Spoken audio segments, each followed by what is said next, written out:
Hi everyone, this is Connie Strasheim. I'm a medical researcher and writer and the author of 8 books on holistic wellness. Some of the topics I've written about include cancer, chronic Lyme disease, nutrition, detoxification, and spiritual healing. Now, I've learned a lot, not only through my research and interviews with many dozens of doctors, but also through my own decade-long journey through chronic Lyme disease. I've not arrived, nobody I think ever arrives, but I sure as heck am a lot better than I was 10 years ago. And so I am going to be starting a video series in which I start to reveal a lot more about what I've learned. Now, I did some videos about 10 years ago when I started to learn more about chronic Lyme, and I've just learned so much more since then. And so I felt it was time to start sharing a lot more through video, some of the things that God's taught me, as well as things that I've learned through doctors and my own experience.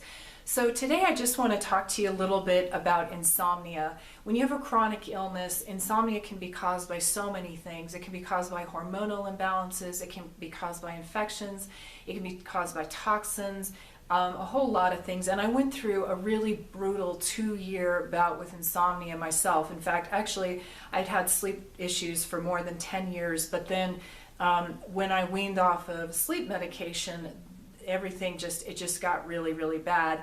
And so, but I was determined that I wasn't going to take drugs the rest of my life. And so God gave me some strategies for getting over that insomnia. And now, happy to say, I sleep between 6 and 8 hours a night, usually about 7. And, you know, I don't feel perfect, but I sure as heck feel a lot better than when I was sleeping 3 or 4 hours a night, which I did for about 2 years.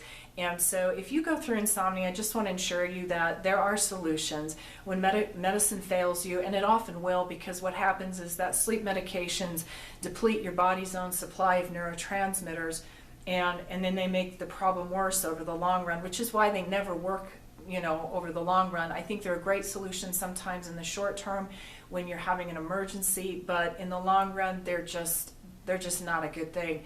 And so as I was weaning off of sedatives and antidepressants, I had to do a lot of things. I had to do a lot of praying and figuring out what to do to get my chemistry stabilized. And I just want to share what I learned with you really briefly in this video. And some of these topics I'll probably go into in more depth in future videos. And the first thing is I tried to eliminate the electromagnetic fields in my environment. This is a huge cause of insomnia today. A lot of people are not sleeping because we have so many smart meters, cell phone towers, Wi-Fi, just too much electromagnetic radiation in the environment. And one of the primary manifestations of EMF toxicity is insomnia. So to protect yourself from that, well, what I did is I bought a transformer for the circuit breaker panel of my house. And what it does is it neutralizes the fields by about 50% in most of the rooms of my house. And the transformer I use, it's called Memin. That's the name of the company that makes it. And the website where you can learn about their products is meminyourharmony.com. And by the way, I receive no financial compensation for anything that I'm going to talk to you about today, but I found this to be one thing that was helpful because it neutralizes the fields basically within a 1,300 square foot radius in your home. And so if your house is bigger than that, then you need to buy more than one transformer. I also have a Faraday cage on my bed, and this is a how do I best explain it? It's a silver lined metallic net that protects the bed against high frequency fields which come from cell phone towers and things of the like. It doesn't shield against the lower frequency fields like from faulty wiring in the walls, and so for that you want to turn off your circuit breakers at night. Actually, that doesn't fix the wiring problem, but it shuts down some of the energy. So that's another thing that I did.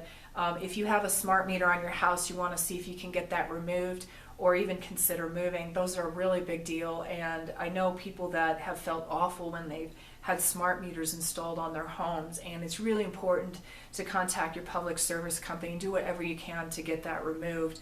So that's one thing. And I talk about the electromagnetic fields. Actually, Dr. Cowden and I both do in the first book of a series that we're publishing this year, and that book is called Create a Toxin-Free Home or Body and Home Starting Today. And so in that book there's a chapter on electromagnetic pollution. Really encourage you to check it out. The next thing that I had to do was rebuild my neurotransmitters, because antidepressants will always deplete your neurotransmitters. And what I discovered is that it's not usually enough to take, sedating neurotransmitters like 5-HTP or GABA. These are things that doctors commonly prescribe to their patients when they can't sleep. But what I learned, I did some research and discovered that you've actually got to have a balance of both dopamine and serotonin in your brain. If you supplement the precursors for either one of those neurotransmitters, you can actually get worse. And so basically, one of the precursor for serotonin is 5-HTP. Precursor for 5-HTP is tryptophan, and then precursors for dopamine are L-phenylalanine and then L-tyrosine. Now, I took L-tyrosine in combination with 5-HTP, and that was the other thing that I had to learn, was that each one of these has to be balanced in the body. So if you have either too much 5-HTP or you have too much L-tyrosine, or there's an imbalance between the two, then that also creates problems. And so I had my neurotransmitters tested through Saber Sciences in California, which does complete hormone and neurotransmitter testing. And I discovered the amount of each one of these amino acids that my body needed. And I took them in conjunction with a supplement called SAMe, which basically helps the body to utilize the amino acids. If you have methylation problems, trouble detoxifying, chances are your body does not know how to effectively convert amino acids into neurotransmitters. And so what SAMe does is it enables the body to methylate those neurotransmitters. So that was another really key piece. And SAMe, if you take SAMe, it's got to be a really high quality product. Some of Saber Sciences makes a good SAMe. My doctor in California also makes a good one. And I have a product here that I'm now trying, and it's called Protocol for Life Balance SAMe. And I take a half of one of these in the morning, because if I take more than a half, I can be up for 3 days. For some reason, if you over methylate too, it will keep you up at night. So you need to have a really precise dose of this stuff as well. And and I'll just show you really quickly here a couple of the products. This is Neuro T Supply. This is my combination amino acid product. And I also take a couple of powders that are formulated by Saber Sciences. One is a day amino formula that has L-tyrosine, it has phenylalanine, and it has the precursors to dopamine. And so dopamine's stimulatory, so I take this one in the morning. I take it along with iMAG-T, and this contains inositol and magnesium threonate, which also helps the body to utilize amino acids. And that can be a really important consideration if you had any neurological damage like I did when I got chronic Lyme. So, and then my evening formula, I have this little cream, and it's an evening formula that contains 5-HTP, GABA, and some calming neurotransmitters. And these things they've really been really helpful for restoring my sleep.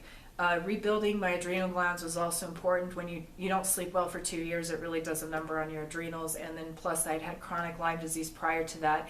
And so if you have adrenal fatigue, and I encourage you to have a small protein snack before bedtime.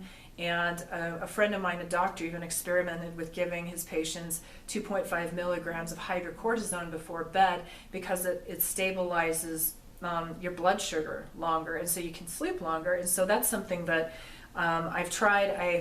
I actually didn't do it long term because I decided I could do without it, but that might be another strategy to try. It seems counterintuitive to take cortisol at night if your cortisol is high, but believe me, for some reason it does something which allows you to sleep later in the morning.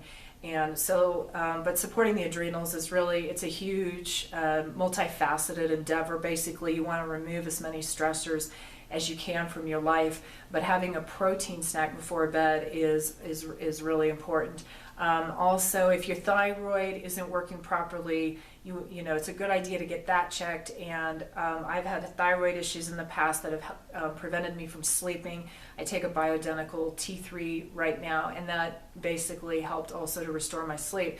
A couple of other interventions that I did for the insomnia. One was it's a PEMF technology, and what it is an IRMS mat, and Debbie Carlson sells these, and this basically has helped my body to relax at night, and it's been a contributing factor to, it's been one of the things that I've done that's helped my sleep.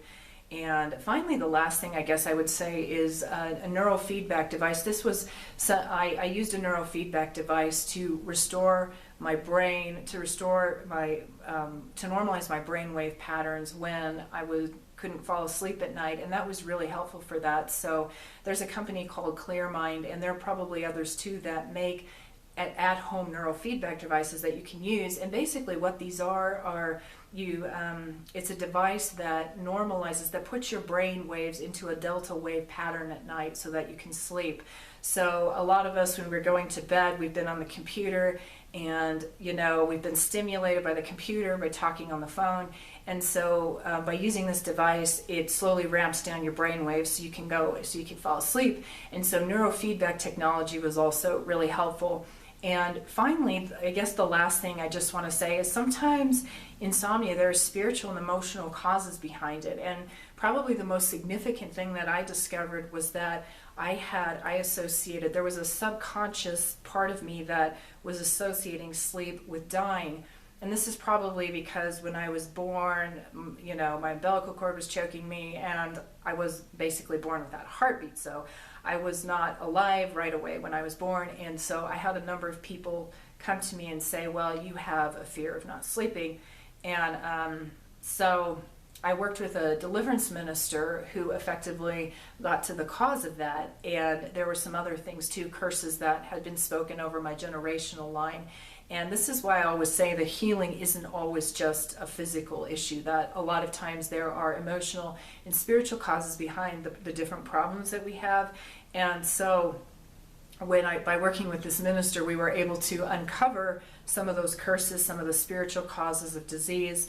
And in doing that, that really put me on a better path. So anyway, I hope these tips have been helpful to you, and I welcome your comments. You can send me an email at connie9824@aol.com if you have any questions about insomnia. I'm happy to help out. So thanks, and hope you have a great day.